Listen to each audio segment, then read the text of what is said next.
Uh, when you looked at the tape, what was better than you thought, not as good as you thought, or what were your impressions when you got a chance to take a hard look at that game from Saturday? From this past week, well, I thought we came ready to play. I thought Miller Miles executed well, threw the ball accurately, and did a good job there. There are a couple things here and there that he can do better, but we recognized that, and getting the ball out of his hands versus the blitz and doing things like that, we can maybe be a little bit better. We've got better on the offensive line, recognizing and playing overall, but there's still some elements that we have to clean up without question. We had too many penalties that hurt us on some big plays and brought them back, and we've got to clean that up. That can really stall some drives and stall momentum.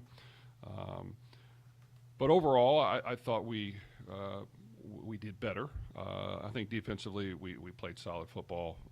Two big plays at the end of the game we gave up to give them two touchdowns. Other than that, we were very solid throughout the game, and that's been really good through three games.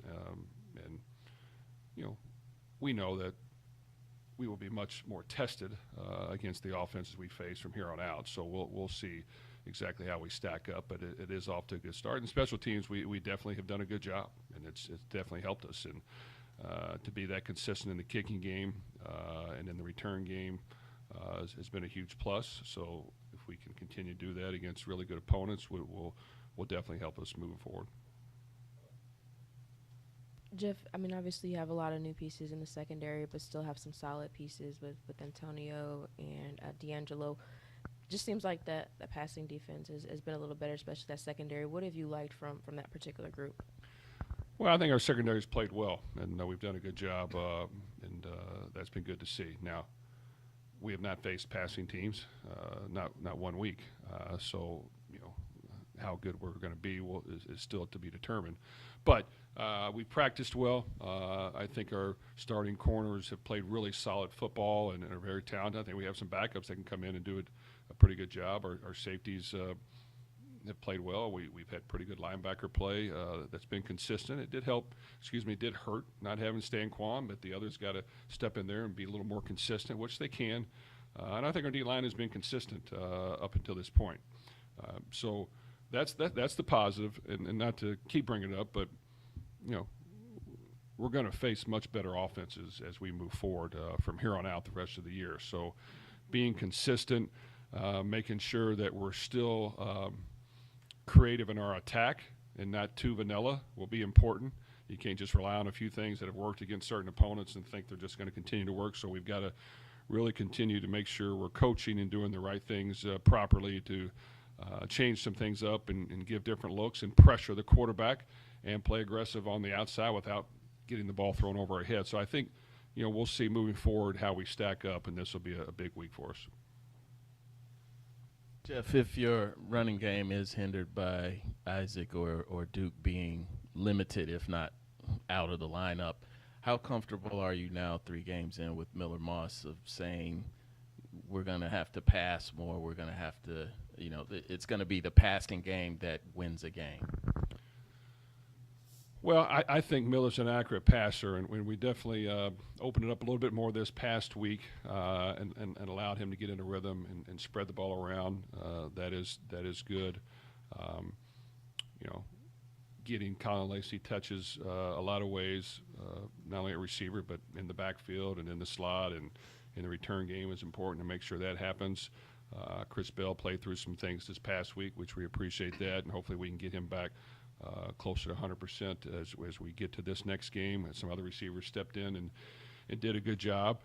So, I think that all those things have to be ready to go. I think when you play good teams, especially Pittsburgh, they're going to challenge every route you throw, and nothing will be run against off coverage. They're going to press you no matter what they're playing. They're going to disrupt your route. They're going to hold you and grab you. They're going to do all those things that throw off the timing and the rhythm, and you have to be strategic in what you're calling and what you're doing, and also, have some misdirection and some run game available as well, and not put all the pressure on the passing game.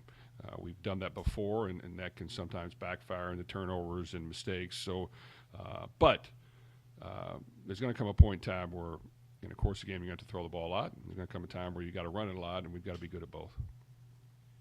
Coach, the James Madison game, they brought a lot of pressure. Pitt does. They're number 1 in sacks. What's different about that, and what could you learn and apply for that from that game to this one, and what they do? Well, I think we learned a lot from James Madison. They brought the house multiple times, and we did not make them pay. And when they did that and it worked, they kind of kept doing it, and we weren't able to respond and react accordingly, and it affected the game and affected the confidence and the ability to continue to be aggressive because we were getting pressure. I thought we had a better plan this past week. This past team didn't do it. I thought they would maybe take some things from the previous game, but they did not. Pitt naturally plays aggressive. Now, I don't know if it's all out overload protections and zero, but they are playing downhill. They get a lot of guys in the box, and they're blitzing from all over. So you have to kind of know where it's coming from, have some answers. When teams are doing that, how do we get the ball out quick and effectively is important. These guys press a lot when they do that, so you're not going to have wide open passes. So you've got to really study what will work and what will not. So I just think this team has been doing this package for a long time, and it's effective over a lot of teams. And when they play good on offense, it marries up well with what they do, and they're very effective. Last year, I think they started 7 or 8-0, and then ran into a couple speed bumps and maybe had some injuries. So they know how to play the game, and it's definitely built around their defense and their attacking aggressive style. Jeff, you've always talked about special teams, and you've always spent extra time in fall camp and doing some things. Did you do anything different this year? It just seems like in all phases of special teams, you're a little bit better than maybe what you even were the last couple years. Well, we do work hard at it. Coach Greg Noor was over here last week. He helps us out on some things, and was shocked we spent so much time on special teams because he was a special teams coach. I said, yeah, we spend all kinds of time on special teams, which we do. But I think Coach Mislowski's done a good job. We study the trends and what's worked, what's not. I think our kicking game has been consistent. Our kickers have kicked well. The adjustments we made to improve that has been beneficial in protection-wise and getting the ball down and being accurate. We put pressure on our kickers in practice every day with pressure kicks, not just kicking it without pressure, but we'll bring the whole team up and, gassers or up-downs will be riding on their kicks. That's important to do that, so we've been consistent there. Our kickers have worked hard. We're able to kick the ball to the end zone, which is very effective. We've got to this point, a very accurate extra point and field goal kicker. And then we have Nick, who can kick it a long ways, except it's a little bit flatter, but he can kick a long ways, which he showed in the game.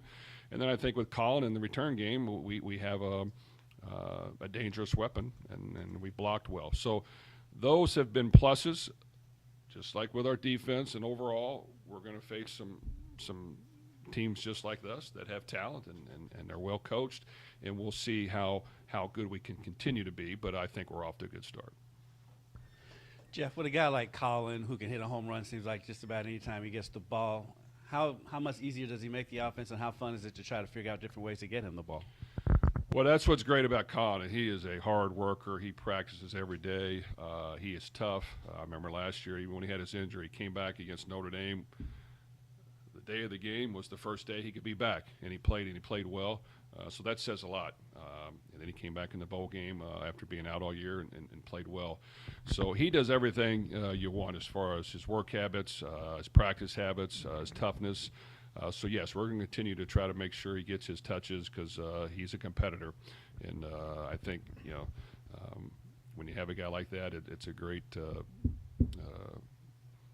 sets a great example for the team. It definitely helps us, and we're definitely going to try to get him the ball.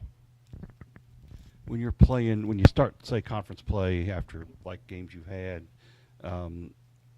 yes, you're playing better teams. How often have you seen your team kind of step it up where they kind of dial in a little more and see your own guys lift it up? How often has that happened in your career when it just kind of it jumps for you, too? Well, I hope it happens, this week. It's going to have to. And every year's different. Sometimes you have some good early competition that kind of sees where you're at and you make adjustments, which is what I like. And other times you ease into it, so to speak, with the level of competition, and now you get into conference play. So, we've got to just understand that, it's going to be a 4-quarter game.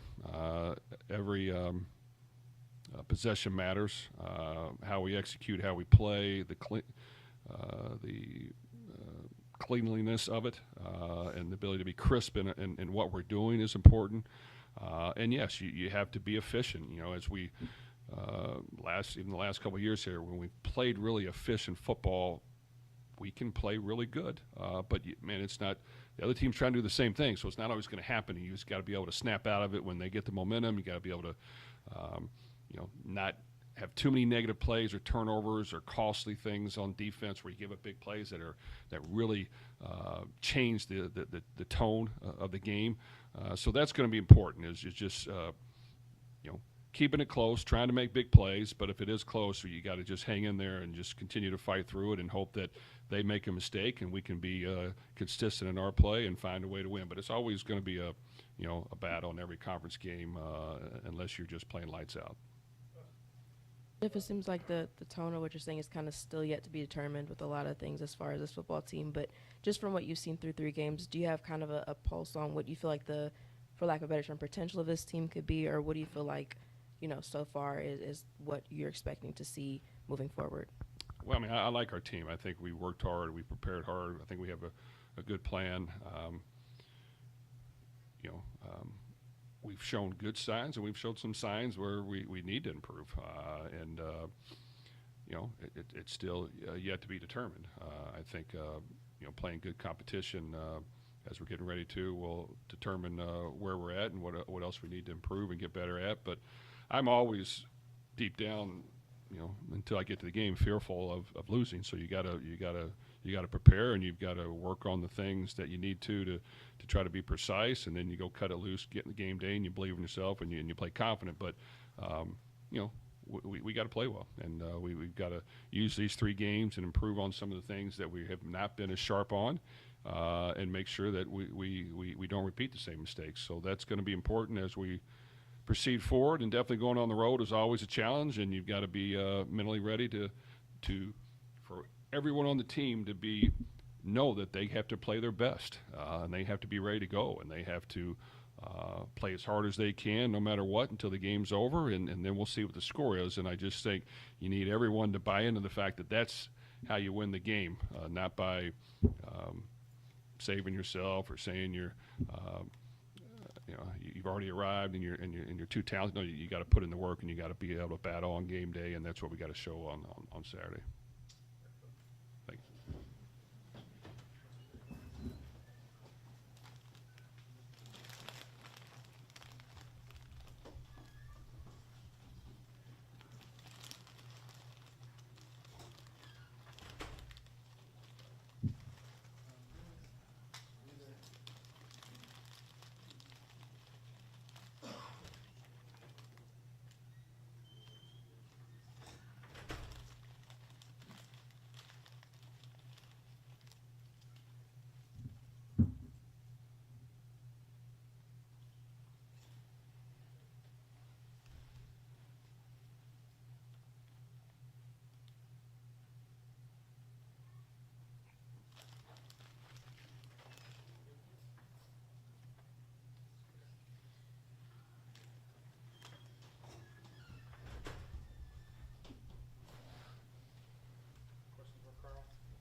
Carl, Coach was just talking about special teams and how much time you guys do put emphasis on it, and the time you put on it. Even back in fall camp, even in spring, you're doing things. How much time a week do you spend on special team stuff, and how much does that pay off? Well, the biggest thing, not only the time, but the players that we have on there. We don't just have freshmen and backups on there, which we use a lot to get those guys playing time and get them experienced in that stuff. But the other day, Coach Brohm came into me and I was like, hey, we got these guys that hurt and this and that, and we got depth issues here and there. And he's like, that's not your problem. Use who you got to use to get done what you need to get done. And so that in and of itself is like, as a special teams guy, it's a relief. You're not just, you'll see some places where they're using only backups there, and we don't have that. And guys are all bought in. As far as time during the week, during practice, we get about 25 to 30 minutes, which – That's about a third of practice, and then we get I want to say 15 to 20 minutes of meeting time every day. So it's a significant amount of time into the 1/3 of the game. And really, when you think about it, we're playing 30 snaps compared to 85 on offense and defense. So to get that amount of time is important, and I think a couple of these games has given us a little bit of an edge because of that too. So the time and then the players that we're able to use has really been helpful. Coach, you sent Nick Keller out there for a 57-yard field goal. What's the outer limit of his range where you'd say, I don't know, but like how far can he? We've seen him line up from, just in warm-ups, like 65. We've seen now Cooper he got mad at me. And if you watched his kick, so the next kick was 48 yards and he put it into the stands, and I wouldn't have been surprised if he gave me the middle finger, but he crushed it. So we've got, and then even Carson Hilbert, our third guy, he's got range over 60 yards as well. So we've got, I don't know the limit to Nick's range and Cooper's. I've seen Cooper on video. He's got a Twitter video out there of him hitting a 70-yarder. So we've got some talent. And Nick was hot yesterday or Saturday, and so that's why we went with him. Like you watched his kickoffs, he almost put a couple through the uprights, and there wasn't any wind. And so with that's why we used him. I was like, there's 61 or whatever it could have been. Yeah, I think he was good from 60, 61 on that one, and it's been pretty cool. And the other thing that was cool about it was Brock Travelstead was in the stands. He was there to watch the kick, and he's coaching at Tennessee Tech now, and they had an off week, and it just happened that his record got broke. So that was cool, and he was up there high-fiving Nick and all that stuff. So it was a really cool experience. Carl, how special or how much of a luxury is it to have Colin back there, catching balls to return them? Well, we saw a flash of it last year, right when we were playing Miami. He came back from the injury and took it back and scored against Miami. And then even in the Sun Bowl, he had a big return in there. So he sees it different. When we go in practice, the offense is in red and defense is in white. Or excuse me, the defense is in red, offense is in white. And then we go special teams, it's a mix. And somehow, like when we do the drill work, he is able to differentiate who's on the return team and who's on the cover team and find his way through. His vision is, I've never seen anything like it. He's really, really talented.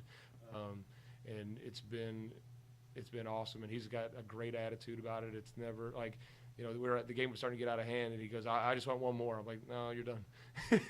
So it's been awesome. And the kids love blocking for him too. And, hopefully we can get some block kicks as well and keep teams on their toes a little bit. But he's dangerous back there. Now I think we got to get prepared for, what our team's going to do as far as kicking away from him and stuff like that. And so we got to get creative with how we can do some stuff too.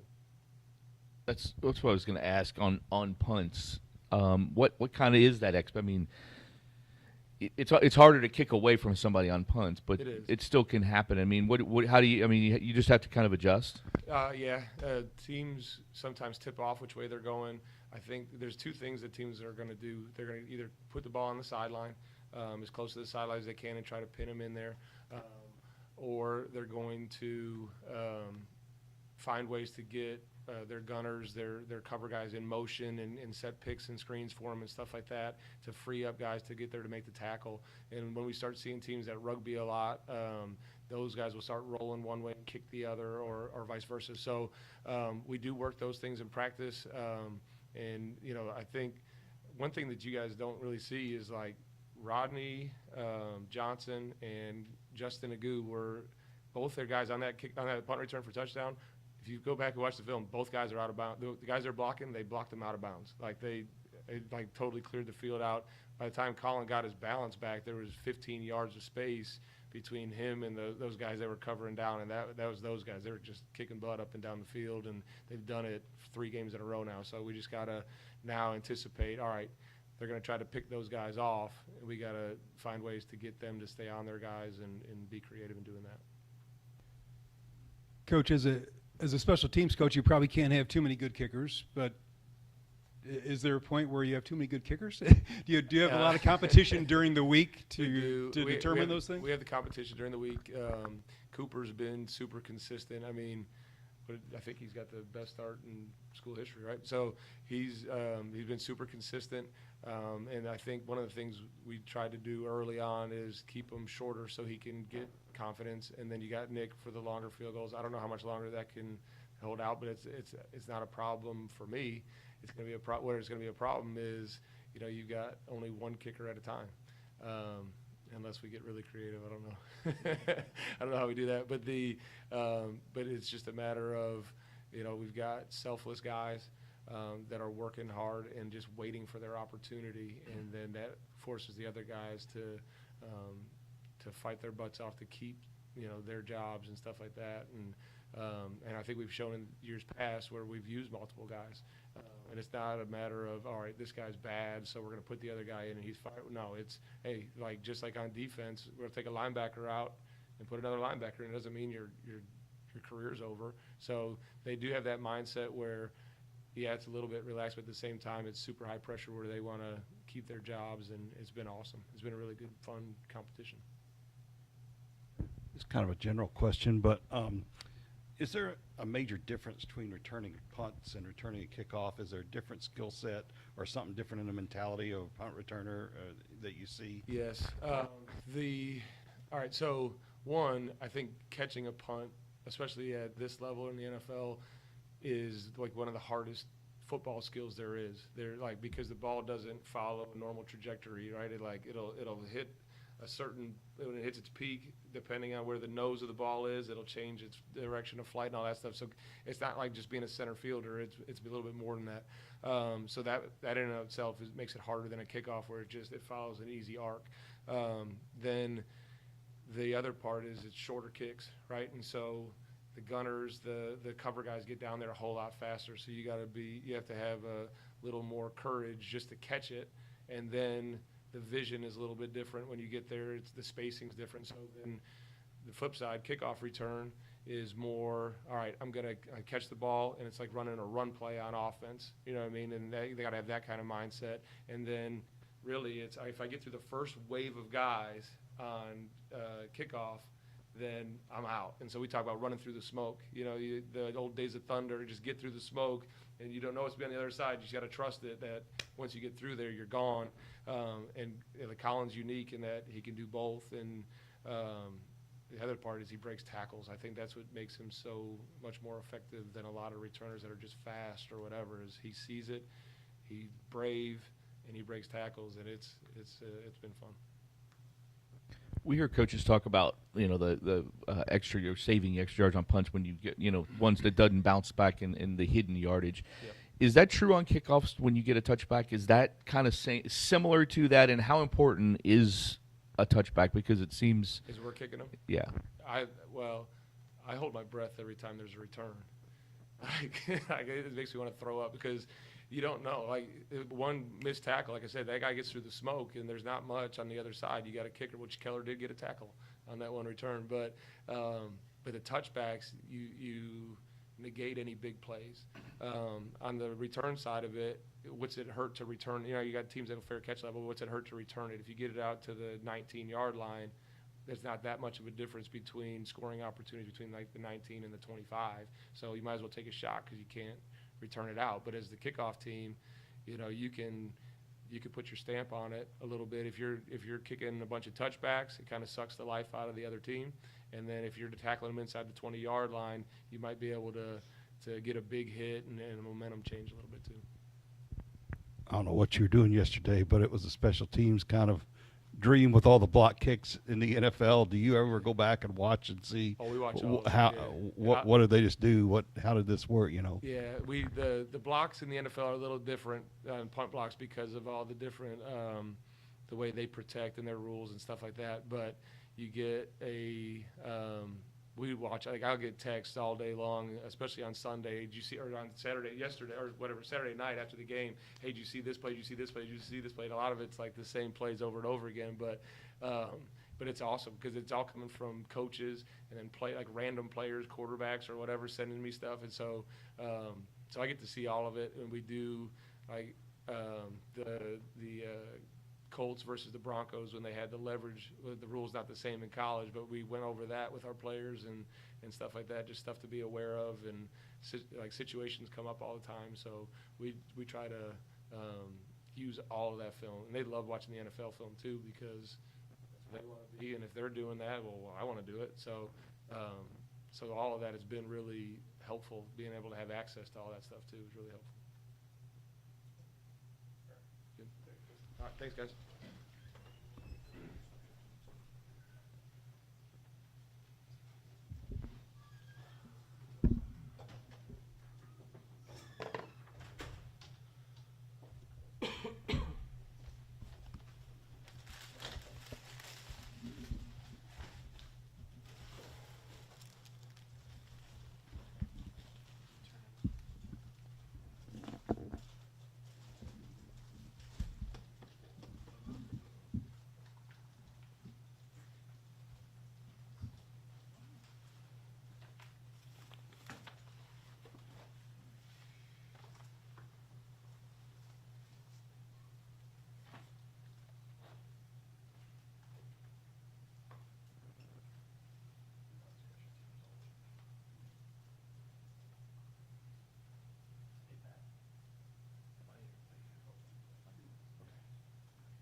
For both of you guys, how different is a league game, a road game playing, and now being in league play and ACC play? How different is that, and does it get some more juice, I guess, maybe in practice this week? It definitely does, especially because, the ACC championship is one of our main goals. So it's basically the first opportunity we get to, show our skills and, the first step into possibly achieving that goal. Just preparing the same and just attacking the same way. Just treat every game the same and just play with tenacity and, want to compete and win. And that's pretty much the same. Dakar, you've played in the ACC your whole career. Can you just speak to the difficulty of the league, and did you see kind of things playing out how they played out so far with Miami at the top, Florida State kind of emerging, and then Clemson kind of having a little bit of a fall? It's definitely been a crazy year. I think that's just college football, and we're probably not praised high as much, and that's fine. The main thing for us is just to attack each week and try to win that one game and just stay consistent and get to the next week and just keep going. Dakari, obviously just 3 games, but it was your best game certainly the other day. Just how did it feel? Did you kind of feel like you finally found your groove now? Yes, sir. It definitely felt good to get out there and make plays, especially being in a new program and just showing what I can do for my team.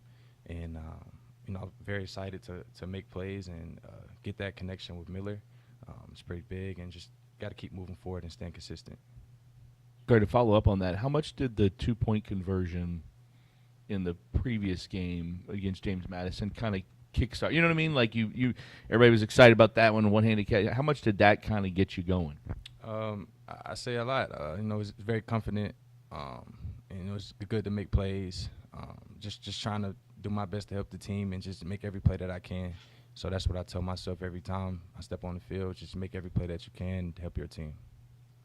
Renee, you guys have played 3 teams, and as Coach said, nobody's really wanted to pass first. It's always been running teams.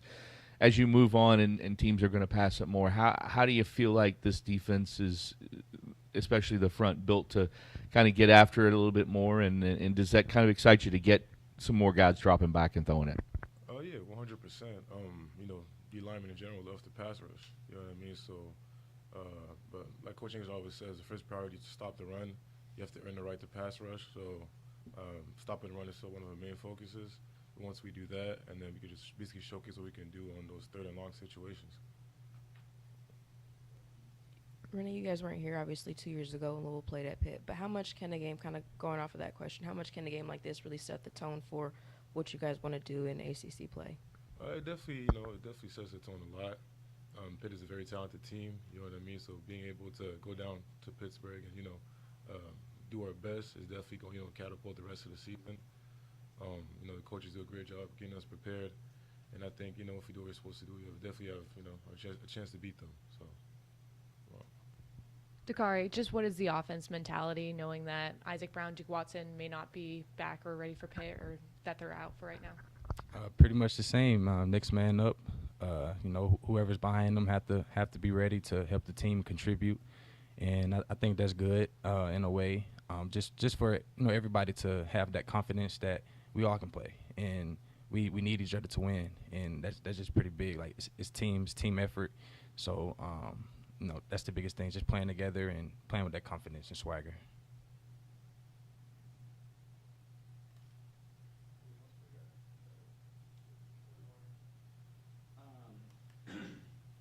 Renee, with Stanquan's injury, how have Caleb Perry, TJ Capers, especially last Saturday, how did they fill in, step up in that role, and just the linebacker unit as a whole in terms of stopping the run? How do you guys think you have fared through 3 games? I think we do pretty well. You know what I mean? They have a great coach and Coach Ivy. He gets them prepared. We have a very talented linebacker room, so I don't think even with Stanquan going down, I don't think the drop-off is going to be any significant. Caleb Perry is a very talented dude. TJ Caper is a freak of an athlete, so I think we'll be ready to go.